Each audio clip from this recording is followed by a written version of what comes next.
Someone would say, "Tell me about your sister."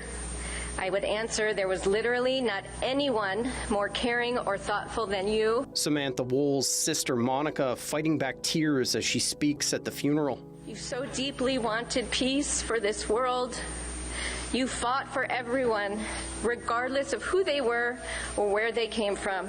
Samantha Woll may have been the nicest person that I have ever met or will ever meet in my lifetime. Woll was the president of the Isaac Agree downtown synagogue. Friends, family, and co-workers remembered the 40-year-old as a hardworking and dedicated leader of the community.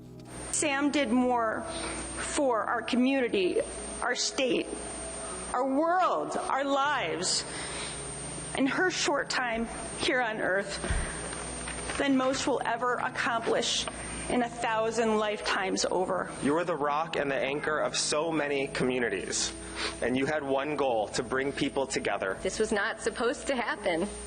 I will never understand why it did. Woll was found stabbed to death outside of her Detroit home Saturday morning, police saying she attended a friend's wedding just the night before.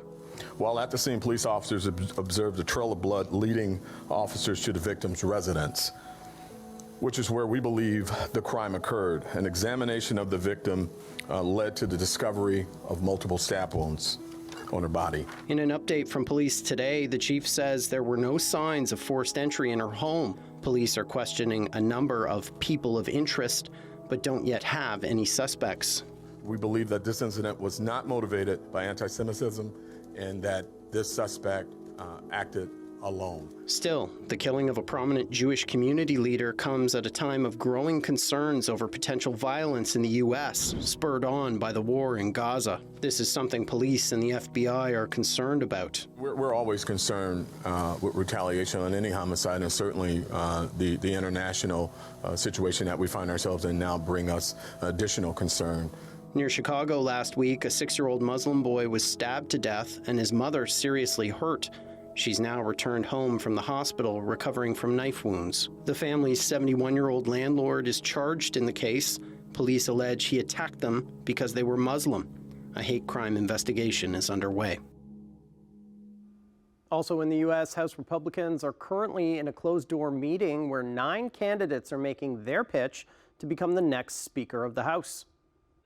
No one's going to get a majority on the first vote on a secret ballot, so the bottom person drops off, and then they'll do it again. It's probably going to go 6, 7, maybe even 8 ballots among those 9. But the real question will be on Wednesday or so when they've got to get 217 on the House floor again, and that's going to be the tough trick. And of course, if they can't, then here we go again, all over again. So it's a mighty rough road.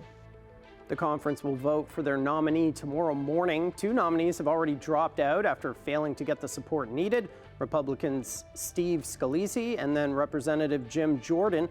The House has been in chaos since the last Speaker, Kevin McCarthy, was ousted by his own party 3 weeks ago.